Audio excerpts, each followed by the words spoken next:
What is going on, everybody? It's me, Joel Cupcake. Welcome back to another episode of Joel Cupcake Live. I'm so excited. We're back in the saddle. I am just cutting in here real quick. I've always done this whole unedited thing. I've always had this whole attitude about the show. This episode, you'll notice, is a little edited. I actually recorded this before I got diagnosed with Bell's palsy. So I've been doing all my episodes on updating you guys on my status with Bell's palsy. As you may or may not have noticed the last episode, I'm at a plateau. So it's literally just like my nerves get better, my muscles get stronger, and eventually they start to work. So I'm just at this like really flat plateau. And like I figured that'd be kind of boring to just give you hey, there was like a centimeters difference of work, update consistently. I think that would not be tight. So I don't want to do that. So I've decided to resume my regular format and just kind of deal with it as we're going. I'm a little self-conscious. It's a little weird to me. But I'm still going to spit with it, roll with it, yada, yada, et cetera, all that shit. So thank you for all the support. Thank you for checking everything out. I got stickers, hoodies, coffee mugs, all that shit for sale. Merch is linked in the bio, all of that. It's not a big deal. Check it out. Please, thank you so much for the support. I have Facebook pages and YouTube, Facebook, and Twitter and Instagram pages I've started for the show as well. So please check those out. I would super appreciate it. Beyond that, let's get the ball rolling. This is episode 39. I have a super solid guest today. He is a drummer. He's a musician. He plays in a band. He's from the other coast, Florida, the other side of the country. He's a good dude. I'm very excited to have him on. Again, please keep in mind this was previously recorded, so the setting and the intro and some of the stuff might be a little out of sync. I apologize. I'm actually not that good at video editing myself, but I do everything DIY on my own. So it is what it is. Pinup has actually started doing a lot of business with this company. And they also endorsed myself and a few of our friends. So I'm really excited to have Thomas Filbert from Vratim, the clothing and shoe and drum shoe company, on the show today. This marks episode 39, if you're not counting all my Bell's palsy episodes, of course. So I'm super jazzed to get back to this format with interviews. So again, Thomas Filbert from Vratim. Let's kick it off right now. It's Filbert. Did I say that right? It's Filbert, right, brother? You got it. Okay. Nailed it. Thanks for having me. Appreciate it. Dude, of course. So, Thomas, you play in is pop punk the appropriate term? Well, I don't know. Maybe we have some pop punk vibes, but I think like probably more like post melodic hardcore kind of vibe. Something like that. Sad music. I was gonna say, are you gonna be offended if I call you a sad boy band? You know what I mean? No, it's a sad boy band for sure. Sick. Okay, so Thomas is in a sad boy band called Secret Keeper from Florida. Tell me a little bit about that, Thomas. Like, what is you're from Florida. Are you born and raised in Florida? Like how did you end up finding music at a young age and then ending up in a sad boy band? Hit me with it, brother. So I was born and raised in Florida, unfortunately, but it's all good. So pretty much lived in the same area my whole life. And age because hold on 1 second. Hold on, Michigan. Hold on 1 second, Thomas. It's my internet's lagging and it's catching up with what you're saying, and you sound like a robot. Oh no. Okay, there we go. You're back. So let's hit that again. Okay, we'll type. I don't know. This I run off a laptop, so I have to use like a USB-C converter for the Ethernet. So sometimes it just doesn't work as well as it should. Ooh, I feel. Yeah. Right. Yeah. Anyway, sure. so continue with you were born and raised in Florida, and then go from there. Yeah. Born and raised in Florida, and then got into music at a youngish age because we'd travel to a family reunion up in Michigan every year when I was younger, and a lot of my great uncles uncles and relatives they do like a little gathering, play music. And my parents just got me into guitar. I was about maybe 8 or so. Oh, And damn. at first I hated it. Absolutely hated it. Didn't want to practice. Probably the worst thing ever. And I just didn't appreciate it at the time. But then as I grew up and then I got more into it, and then got a couple different teachers of different views and stuff, and got my basics down. And then pretty much the last teacher I had was kind of like, well, you just need to join a band and get going from there. So I teamed up with some friends from school, and it was like just a shitty local band. It was really bad. Then we got a little more serious, and then that band kind of had a slight little falling out as things happen. And then another member that was in that band with me, we just had a very similar music taste. And at the time, this is about 2013 or so, Being as an Ocean, it got really big, and the whole like melodic hardcore scene was taking off, and we really wanted to do that. So we just kind of went that route, and then we just always listened to like the emo music when we were growing up, and that had a big influence. We kind of just morphed into a sad boy melodic hardcore band project. And if anything, it's probably gotten more emo vibe over the year. We got less hardcore and a little more like just more singing and stuff. Dude, there's nothing wrong with that at all, dude. Like, there's no hate on my end. That's for fucking sure. I appreciate that. I enjoy it. I've liked everything we've put out, honestly. Like, okay, there's like 2 exceptions, but we don't talk about those. Well, I mean, every band grows and has a natural progression. Oh, and as long as you're happy with the music, you're doing.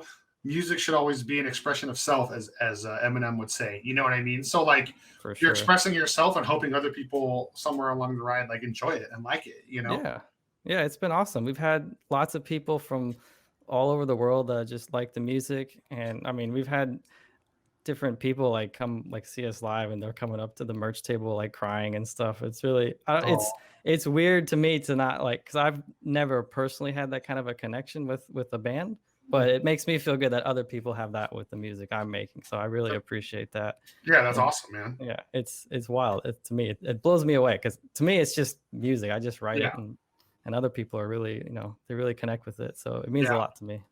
That's tight. And you guys have done like a decent amount of, well, not like, I shouldn't say decent, but you've done some touring, right? Like, yeah, we've done full US over the years, and then we were gonna do a lot more because we got picked up on Arkham Agency for booking, and then that was supposed to happen this year, but that didn't quite happen. Our last was in Japan, which is pretty cool, and that was supposed to be like our springboard off into doing a whole bunch of touring this year, but then of course the wonderful pandemic happened, so kind of canceled all the touring plans. This wonderful smoky nightmare we're all in, or whatever you want to call it. It's a glitch in the matrix, or someone put the wrong DLC in, and we're locked into this problem. Yeah. No, well, I think what's going on is like Neo's, they're fighting in the core right now.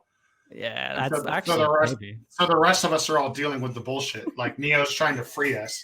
You know what I mean? And that's what it is. And the fucking, what's his name, Agent Smith is fucking, that's, that just is Donald Trump. No, I'm just kidding. Now we're going too far. But Japan must have been cool, because I noticed that when you added me on like Facebook and whatnot, you're an Asian American, correct? Like you're part. Yeah, that's correct. Yeah, my mom's she immigrated here from Vietnam, and she left there right before the communist takeover. So it was holy shit. She got very very lucky. Yes. That's holy shit, man. That's crazy. That's intense, dude. That was not the answer I expected. I almost feel No, it's awesome. I think everyone should know about it. Like, she has such awesome stories, like growing up, and like good stories, but then there's like those stories of like this like totalitarian kind of government taking over, and like experiencing that firsthand. And then she was able to come here and like start over with her family and everything. It's actually a really good story. If it wasn't for that, I would not be here right now. You know what? Respect. Some respect on that, Thomas. I feel it, dude. I feel it. Well, that's awesome, dude. I mean, so being able to kind of go back, well, obviously it's like almost impossible to play shows in Vietnam, right? Like, it's like I know a couple death metal bands go there a year. Yeah, I mean, it's not really impossible. I'd say maybe this year it's impossible for sure. Oh, Well, something happened with the video. Is it all good on your end? yeah, you're good. You're good. Okay, just making sure It it just like froze for a second. it keeps yeah. It's like doing this with buffering thing. It's doing it on my end too, where I keep like I'm a little robotic, but you know, I it goes up in audio and video form, so it's not that big of a deal. Okay. All right. Cool. Shit Anyway, happens. so yeah, People, shows in people know Vietnam. the internet. Yeah. People that watch the show know the internet sucks. And my whole thing with the Right. shows, I don't go back and edit anything. Like I don't fix anything. You know what I mean? So if people want some like polished podcast, they can go listen to fucking Joe Rogan. You know what I mean? Like, so I don't really. Yeah, for sure. You know, I would love to be on Joe Rogan's show. That'll never fucking happen. But like, yeah. So you're all good. Anyways, continue with what you were saying, sir. Cool. Yeah. So going to Japan, I made friends there, obviously, and then because of that, they were friends with other guys in Vietnam. There's like a huge hardcore scene in Vietnam right now, and they didn't feel the pandemic as hard as some of the other countries because they were kind of on top of things. And I remember seeing a picture back in like July, I think, of like a packed venue, and it's just like straight hardcore show, like kids moshing everywhere. So I think there's a lot of opportunity there coming soon. I know a lot of Japanese bands will go there and tour. So, and it's not like a super strict communist country anymore. Like I've been there several times throughout my lifetime, and it's probably one of my favorite places to go and visit. Like you do have to be very aware of the government officials and don't want to do anything to upset them. But the fact that you're an American visiting this country, they're super like chill with that. They're pretty appreciative of the tourism they do get, and I think they're really trying to focus on that a lot, trying to open the borders like a lot more and just kind of be a bit more approachable because they have a lot of tourism stuff going on, which is really neat to see that. A lot of people don't realize it, so I think it's really cool. I think a lot of people should go experience. It's a beautiful country. There's like all kinds of natural resources and just I don't know, great people, great food. I don't know. It's one of those little hidden gems I feel like that people don't think about. Yeah, I mean, yes, I agree. Like, I know a few people that are of Vietnamese descent, and like the stories, you know, like there's just so many people that like say they understand being poor or struggle and all that stuff, and then I have so many friends that have a background like you, and like the fucking shit their family went through is just like it's almost humbling in a sense, at least to me, like to hear that and be like, see, like you know, it's not all fucking, what's the best way to say this? Like fucking sunshine and rainbows. You know what I mean? Like life's not like people still come to America for a better life, even though, and then some of the people that live here take that life for granted. So it kind of sucks to see sometimes, you know? Yeah, no, for sure. Completely agree. There's a lot of people that I think take it for granted. I mean, this is there's certainly has its problems here, but there's a lot of like blessings and a lot of good stuff here that people just forget about, that don't realize when you compare to like some of these other countries. But no, for sure. Yeah, I know. I got wrangled into a couple when Mulan came out. I got wrangled into a bunch of arguments with people where they were like, you shouldn't support that actress because she spoke out in support of like the Chinese police. And I was like, you know, the feedback I got from some of my like Asian American friends was like, she probably had to say that so she could even leave the fucking country to do like press for the movie. You know, like they would not have let her even do the movie if she hadn't said certain things, probably. And I was like, damn, that's fucking wild to me. You know what I mean? Like, that's some scary shit. So, dude, I can only like, you know, my grandpa fought in he actually fought in Vietnam, so he had told me stories and stuff. So, you know, like, and just like terrible mistakes on both sides, but communism can be really scary.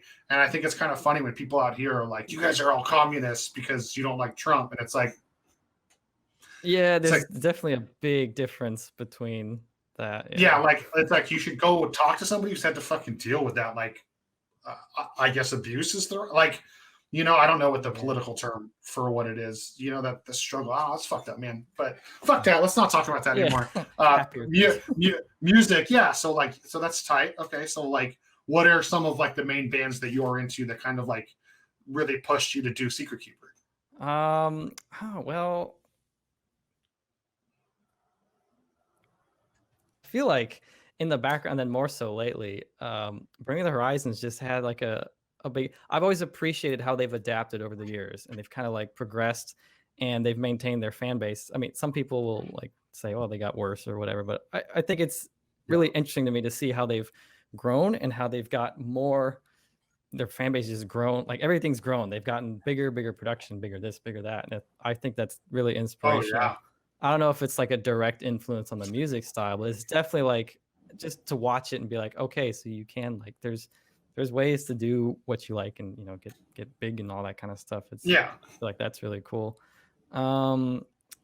Music wise, like I don't know, I was really into Norma Jean way back when, and I feel like sometimes that kind of creeps in here and there, dude, just a little bit. I don't know why.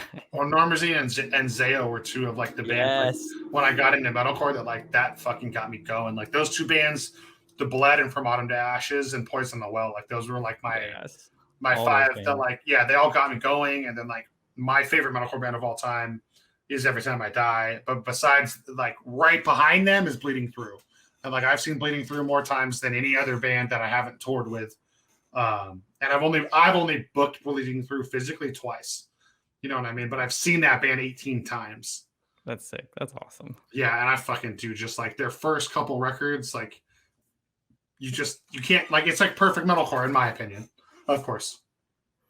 I mean, it's pretty perfect. I do like a lot of the modern metalcore. I don't know. I got out of metalcore, and then lately I kind of got back into it. I don't know why that is, but it just happened, and I'm not complaining. So yeah, there's like a modern wave with like Gideon, I Am, Kubla Khan, like a lot of those bands like that are fucking just killing it, man. Like especially like, I mean, Gideon is one of the more prominent like melodic hardcore or metalcore or what I hate all the genre classifications. I literally fucking hate that shit. Like to me it's all just metalcore.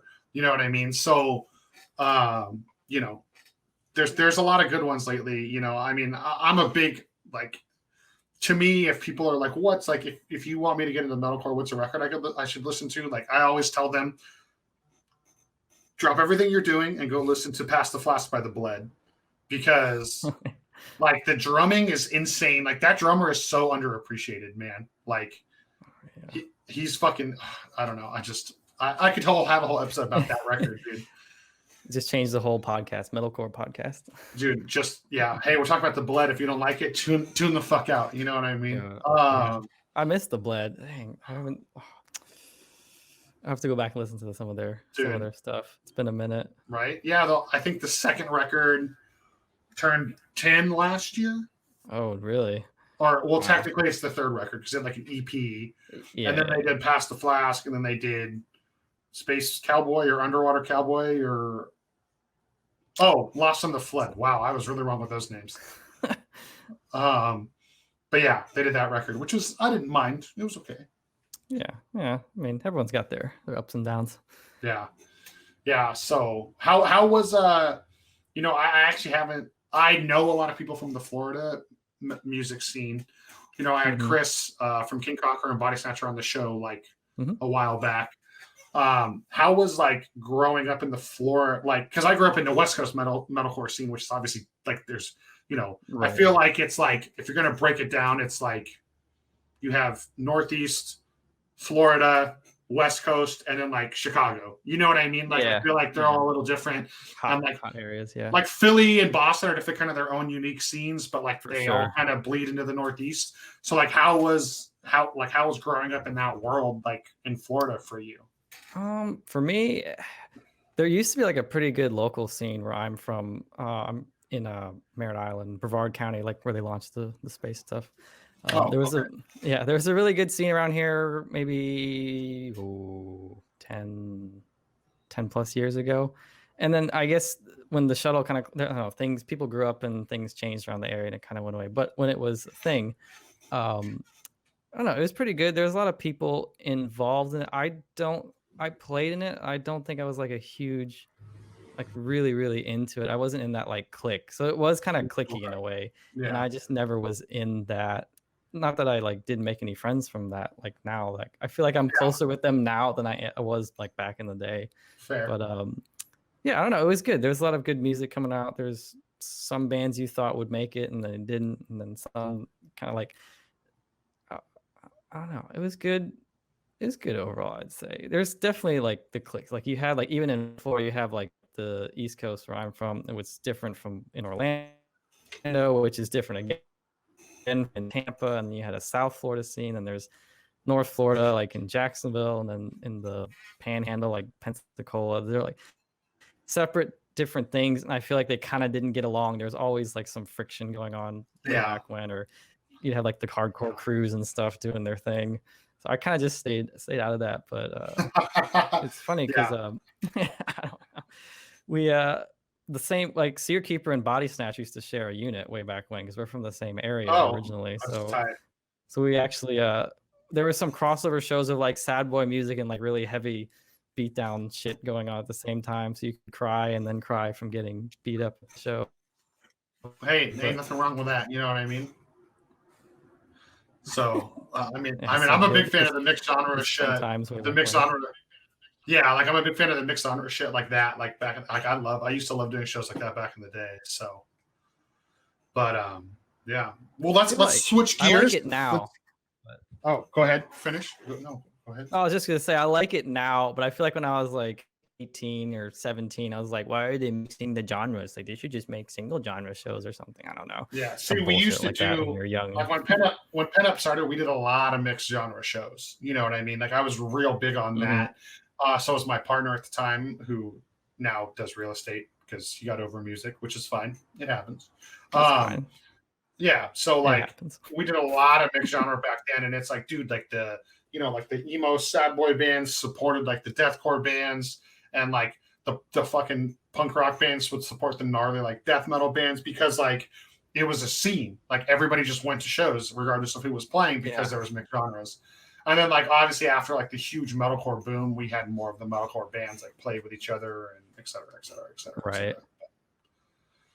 But that's cool though. That's neat. Like a community, actual community of people supporting each other. That's cool. Yeah, we've been doing, as you know, like we did some streaming shows over the summer, and every lineup was a mixed bill. I would never do one show where it was just all one type of band, because how does anybody grow? How does anything benefit from that? You know what I mean? Oh, yeah, for sure. Every local band has its own niche. Every style of music has its fans. But like, hey, listen to some other shit. You might be surprised with what you hear or what you like, you know? Yeah, for sure. Definitely. So speaking of surprised, I was pretty surprised to find out that Thomas's company Vratim sent me some shoes. What's up? These are the ice blue, how do they fit? The 2.1s. They are great. I probably should have gotten 12s, but I have really fat feet. So probably would have been uncomfortable. So these fit perfect. Okay. So I'm happy with them. I have like the lightest. I have like the lightest fucking foot on the face of the planet, bro. It's like embarrassing. So like some styles of shoes I wear like I'm technically a 12, and some styles of shoes I literally have to buy in 14s because I can't fit my feet in them. You know what I mean? So I'm a little heavy set. Crazy. Dang. I'm a little heavy set. I'm a wide dude. If you know what I mean? Yeah, I am the exact opposite. I am a small human being. Hey man, anytime you want to switch, you let me know. Okay. Like we can trade off like once in a while, just to see. I'm down. I'm so down. I would love that, dude. So Vratim, I'm pronouncing that right, correct? Mm-hmm.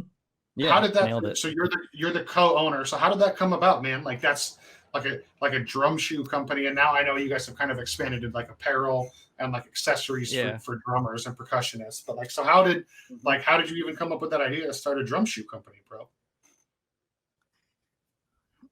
It started in maybe 2011, 2012. I was playing at the time, and the dude would always play barefoot. And he just, I don't know, he's having problems. And there was kind of another shoe at the time that was for drummers, but it wasn't exactly like, you wouldn't wear it daily. It didn't look good, in my opinion. And so the idea kind of started there. And then in 2011, 2012, the Space Center here, like the space shuttle program ended, and my dad was laid off. He was out of a job, and we were fine, like financially, but he was just looking to get into something weird like downtime. And we were looking at a couple different options, and my dad and my mom like just lit onto the idea, and we're like, no, this is a good idea, we should run with it. And they kind of like were like, here, you're gonna, and I was like, okay. And which was a huge responsibility, but they were there the whole step of the way, and it was just really neat how it turned into like a whole family business at that point. Yeah. And it wasn't just me trying to scrape together something, it became like a proper family business. And we were able to go to Vietnam and meet with manufacturer, because we really wanted to just go there because that's where mom's from. We already knew the language, so it just made life easier to start there. And then we got our prototype going, and it grew and is what it is today. And it's just been a lot of learning. It's been a bit of stress, as always with any business you start, but we really haven't. I was still in school when we started it, so I wasn't able to run it full time until maybe 2015. And then we kind of really like knuckled down and really like went for it at that point. And because we used to have like all back here was full of boxes of shoes, and then it was like all in the house. It was just everywhere. And then we're finally like, all right, we've grown to the point now, and we moved into another location, which is our like normal warehouse, which is normally where I would do this, but I just am not there this evening because I don't have a vehicle to get there. But that's dude, you're fine. Whole other thing. I could show it off, but let's just blame Corona, dude. Yeah, fuck Corona. You know what I mean? Like, it's it's all coronavirus. Yeah, that's why my car is broken. Yeah, coronavirus. Yep. Why don't you have a vehicle? Coronavirus. For sure. Why don't I have $1 million? Coronavirus. Oh, that's definitely coronavirus's fault. Nah. Definitely coronavirus. Well, that's tight. So like, that's sick, because I didn't realize it was like a whole family affair with you guys. That's pretty badass, man. Like, I appreciate you taking a little bit of interest in like some of the bands I manage, and like sending me some shoes to check out, even though I don't drum. Like, I noticed like you guys have like a pretty unique like grip pattern on the bottom. And like, Andrew from Fallujah, he's been on the show a couple times. Everyone's pretty familiar with him. He was telling me like the grip is just like incredible on his like drum pedals and stuff like that. I'm assuming that's awesome. That's why it was designed the way it was designed, the pattern it has.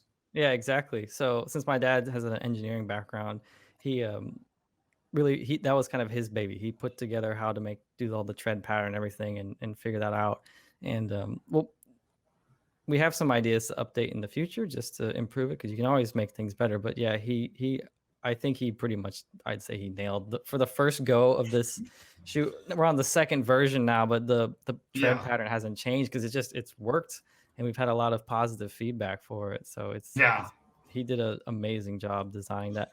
I didn't, that's not me. All I did was make it look pretty, like the upper part, and kind of figured out what to do there. But as far as like coming up with the mechanic of it, like that's all my dad. I think he nailed it, and there's a lot of other drummers that will definitely agree with that. That's awesome. Yeah, dude. Yeah, I mean, I have known about the company for a little bit through some of my artists, and also just I've heard the name and seen the name around. You know what I mean?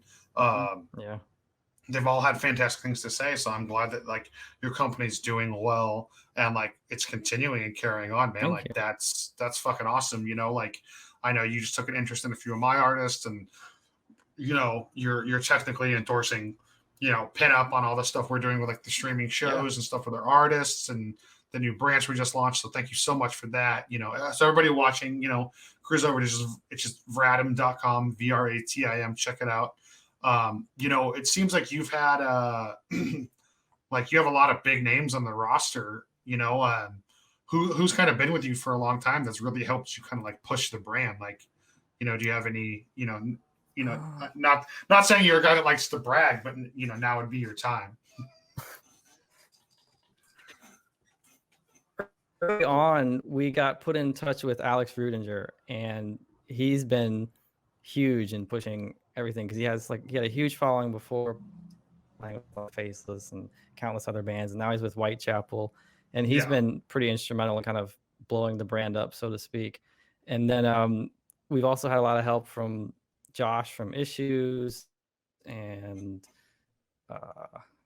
who else has been like really helpful over these? There's been so many. We have I hope I don't butcher his name, because Yake from Amon Amarth, he's been really helpful too. Oh, you have him. Oh, dude, I And love that. I fucking love that band. That band's incredible. Yeah, they're so sick. I would love to meet him one day. He's been super helpful, like pushing over in Europe and stuff. That's sick. We've also been working a little bit with well, there's a few. I'm not gonna admit he's not been. We're still in the background for this guy, but there's like a couple bigger names that we've been working with and are planning to do more with in the future. But that's awesome. Can't quite talk about it yet. But yeah, those probably the main ones that have been helping. Hey, I don't want no special privileges here. Okay, bro. I get it, dude. It's fine. I understand. I run a business too. I feel you, brother. But so that's awesome, man. Like what? Yeah, so what's your favorite part about doing Vratim? Like what is like, obviously like it's your thing. So it's like your business and there's some pride in it, but like, I'm sure like there's just something about it that means a little bit extra to you, or, you know what I mean? Mm-hmm. For me, I really loved when being in Florida, you don't get a lot of the bigger tours coming through just because it's inconvenient to go down and go back up. But anytime our artists would come through, I'd try my hardest to go out and just meet with them, because it's an internet brand, so you don't really get to interact face to face with people very often. So anytime they come through, I think it's my favorite just to meet people in person, because it's great to email, it's great to video chat, but nothing beats like just face to face. And I think that's my favorite part, just to. And then my mom would always like bake cookies, homemade cookies for every artist that comes through, because a little piece of home while you're on the road kind of thing. So we try to do that too. Bring a little care package of cookies and extra shoes or shirts or whatever they need. That's probably my favorite thing, I'd say. Yeah, I know a couple of friends that have been like either their shit's been like jacked on tour because unfortunately vans get broken into, and or like some unfortunate thing happens, like they're in a van flip and it trashes a pair of shoes, and all of them have been like, dude, the guys have been awesome by getting me another pair, blah blah blah blah. Like just like all around the board, I've heard nothing but good things about the brand, about like your whole team. I know one of your artist reps is Tyler from fucking Born Anew, which is obviously awesome. I manage them. You know what I mean? And like, he's a great kid. So I'm so glad that like he works with you. Like that it's sick, dude. Like, have you guys talked or thought about like trying to do stuff like obviously Guitar Center is declaring bankruptcy, so that's a moot point now. But like, what has there ever been any trying to push to be a little bit more commercial like that, or are you guys pretty happy with where you're at? We want to. I mean, ideally, we'd like to get into that, but we really wanted to make sure. When we first started, we wanted to make sure we had the product solid. We didn't want to go like start punching above our weight, so to speak, and get into these places and then find that there's a bunch of problems. So we wanted to get that sorted early on and just focus on that. And I think we're pretty good there. And we just kind of want to expand the line a little bit, have a couple different options. We've been thinking of doing like a stage shoe or like a multi-purpose kind of, you can drum with it, you can wear it daily it more, or also kind of wear it on stage, because the shoe right now is a little more like one-sided. You can daily it, but it's really designed for drumming, so kind of do a shoe to balance that one out, and then maybe two other ones that are maybe super focused for like super lightweight and super thin outsole kind of thing. Just have a nice little line before we kind of offer it to try and do like in a retail spot or something. That's tight. So, my buddy Julian, when I posted about the shoes the other day, he works for Dynamic Talent International, which used to be Art Global. He plays bass on like a sad boy band, just like you. Only their music's probably much sadder than yours, but that's not the point.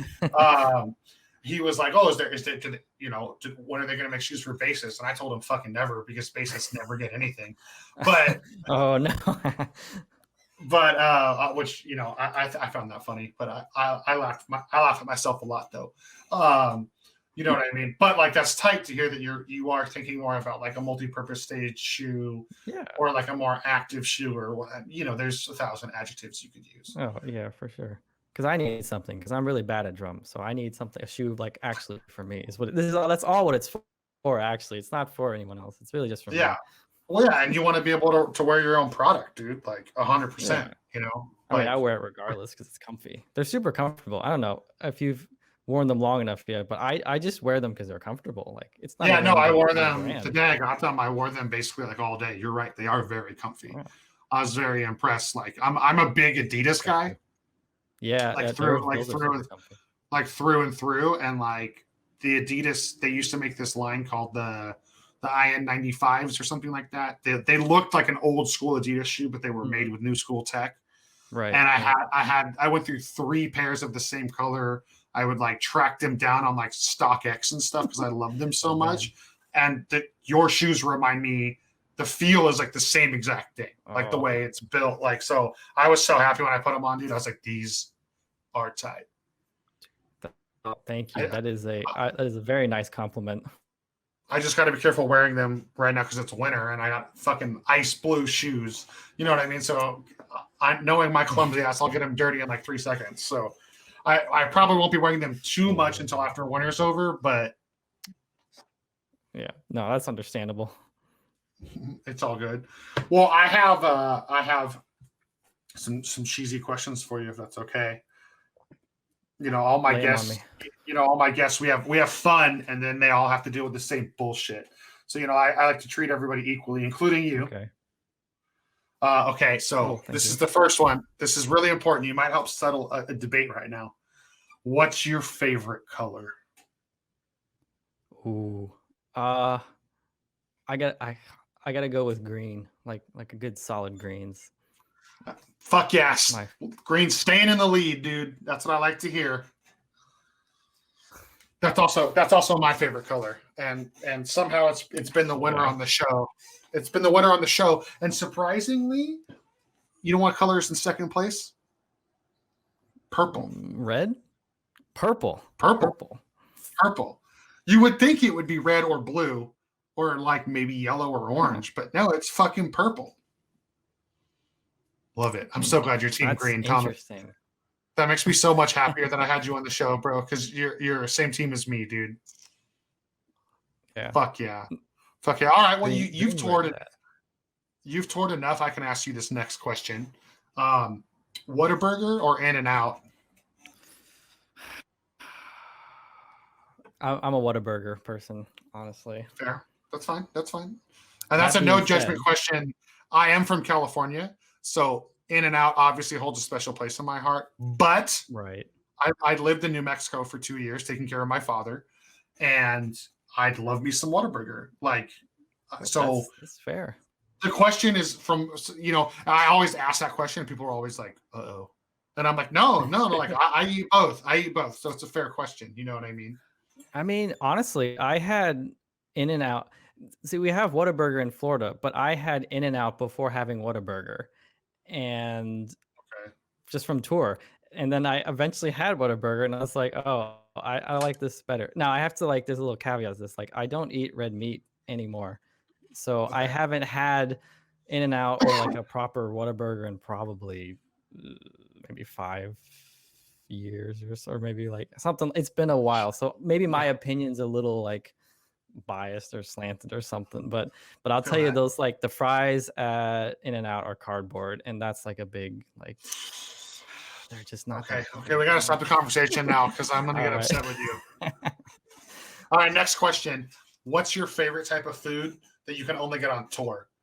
Like, I know Florida's pretty culturally diverse, so it's kind of shitty to ask you this because you can get most of what you want probably in your backyard. You know what I mean?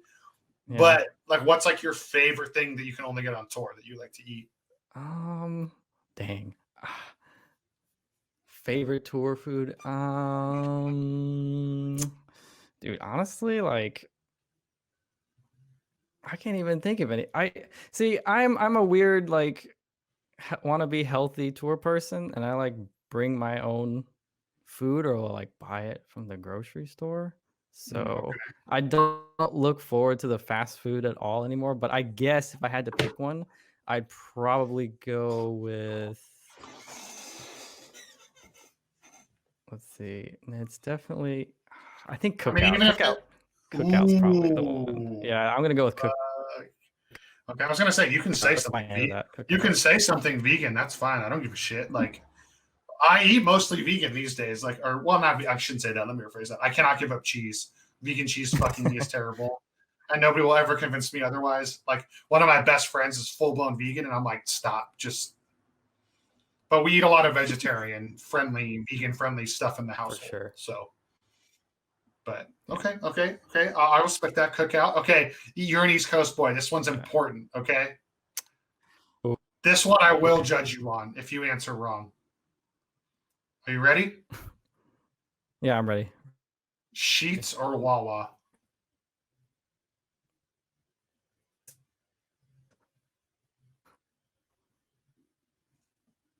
Oh, I think you froze on my end. You there, Thomas? Oh, damn my internet. Right, it's an important question. No, it's mine too. I heard it's Sheetz or Wawa, right? That's what I heard in the garbled robot voice. Yeah, yes. Sheetz or Wawa. Honestly, I'd have to go with Wawa. Ooh. That stings, man. It's been a minute since I've been to either. It's right there. Okay, that's fair. It's like Sheetz. Which one? This one is Wawa, and Sheetz is like right there. Like it's tough. Okay. Wawa is just here, so it's convenient for me. So that's why it wins, because it's here. That's fair. Okay, I love that. I'm okay with that. I'll change my opinion. I'm okay with that. I'm not judging you because they're basically like neck and neck. You know what I mean? So I'm okay with that. Funny part is I can tell who doesn't watch the show because that's actually a trick question. Because the answer is Buc-ee's. Yes, I was just gonna say that. I was gonna say the answer is Buc-ee's. You should have. Oh man, I would have probably fucking flipped out of my fucking chair if you said that. Hang on. On my backpack, I have Buc-ee himself. Oh, dude, the Buck, dude, love it. I love it. I have a Buc-ee stuck on the back of my car, and people are always like, "What's that?" And I'm like, "If you don't know, you just don't know." You know, like. Oh man. Is the one. I'm so glad they're coming to Florida. They're opening a location in Florida. Oh, you're excited, aren't you? Yes, but yes and no. Like it kind of takes the novelty away, I feel like, because now it'll be here, but it's far enough away from me, so it's still a little bit of a. That's how I felt about like In-N-Out. Like there's an In-N-Out in Arizona now. Yeah, there's like an In-N-Out in Arizona now, and then there's an In-N-Out. I think they opened one in like Dallas. Like there's one in Texas, I think. Now. Yeah. Yes, I've been there. And then I heard that they put one in New York or some shit. Oh. Like just because of like the maybe I'm wrong about that. Hold on, let me Google that before I fucking quote that.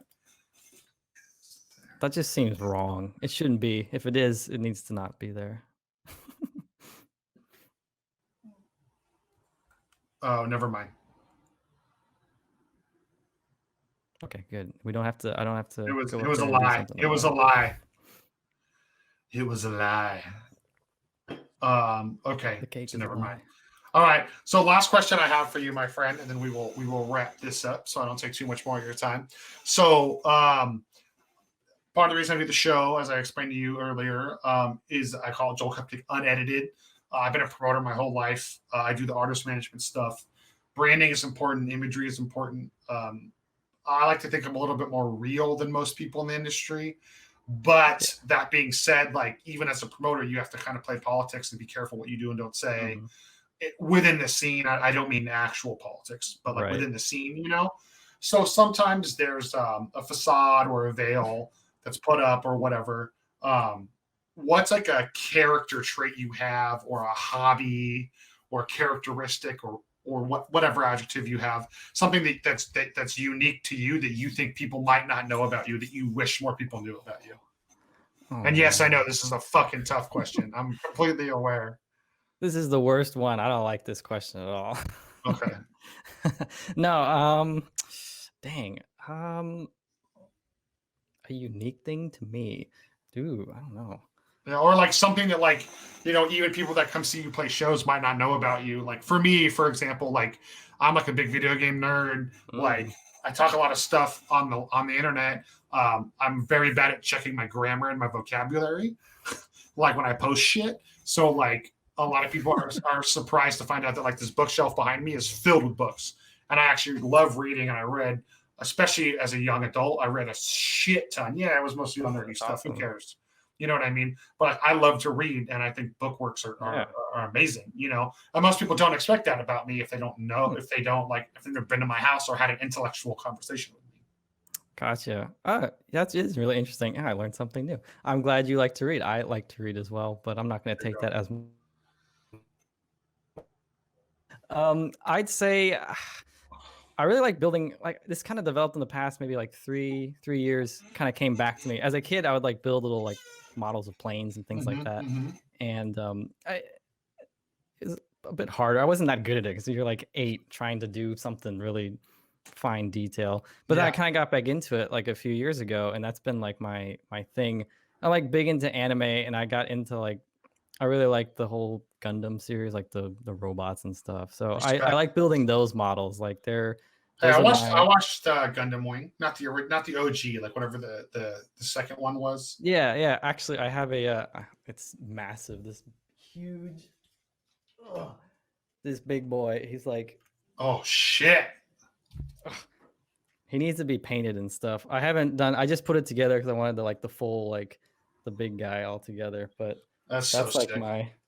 That's what I kind of do on the side. I don't know. It's kind of like therapeutic in a way because you're just focusing on making like cutting the parts out and putting them all together. You can't be on your phone. You can't be doing anything else. So it's kind of just focused on this project. And I think it helps me like unplug because like running your own business, as you know, I'm sure like you're on your phone, you're always there's always something coming in, always something to do. So it's nice to just do that. Yeah. I always explain to people that like I use the adjective, everybody has a vice. You know what I mean? Some people look at that adjective in a negative connotation, but like, you know, my way of unwinding is like, I'll come home, I'll throw my phone in a corner somewhere. I'll fucking have a cocktail and I'll either watch a movie or play some video games.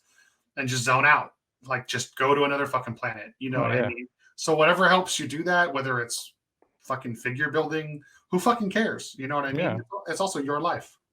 Oh, I have a question for you now. Oh, fuck me. Okay. This is important. This is a very important, since you mentioned it. So now you're caught in it. What is your go-to cocktail? Oh, that's easy, bro. That is fucking easy. Okay. Silver tequila. Can be any brand. I generally use Silver Patron because Patron it's not a classic tequila like it's sold as it is, but it's really not. But the silver mixes very well, which is why I suggest it. Yeah, fair, respect. If I had to choose, I'm currently obsessed with Terramana, Dwayne The Rock Johnson's tequila. I am a huge like rock fanboy, like just through and through. He's the most electrifying man in entertainment. But yeah, so tequila with pineapple juice and a splash of Sprite. Okay. And no lime. Take the acid away.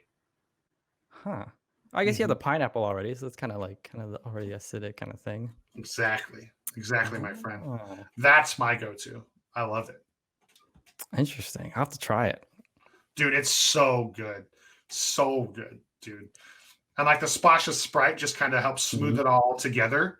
Like people are like, that seems like a weird addition. And I'm like, but it's like just a perfect blend between like the pineapple and the fucking tequila burn. You know what I mean? Yeah. Wow.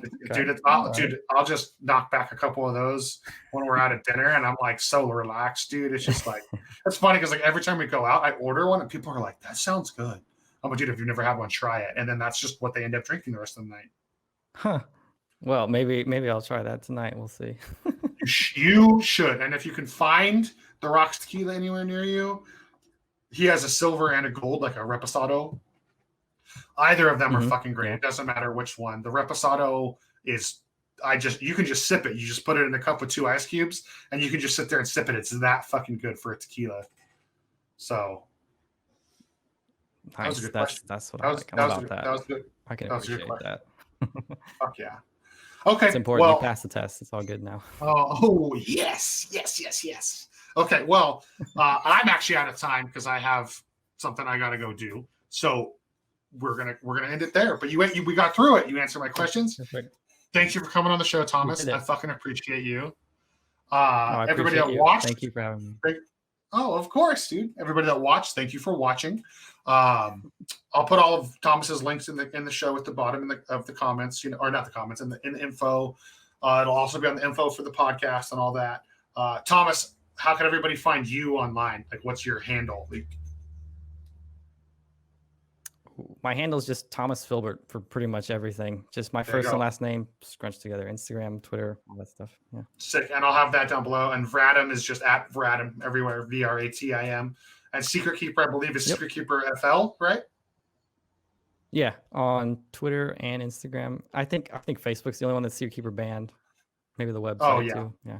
But yeah. Okay. Well, I'll have all that in the links for everybody to check out. Don't worry. Oh yeah. Don't worry. Thank you. Appreciate it. All right, dude. Well, Thomas, thank you for joining me. Everybody, I'm your boy, Joel Cupcake. Thanks for watching or listening to another episode. Be sure to subscribe if you haven't yet. And don't forget, I stream on Twitch 3 days a week. You can find me there too.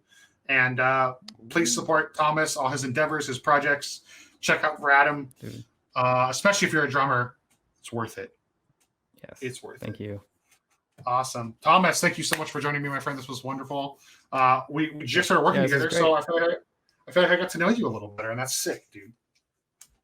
Yeah, that's awesome. It's very sick. All right. Awesome. Well, that's it, everybody. I'll catch you next time. Thomas, you're the fucking man, dude.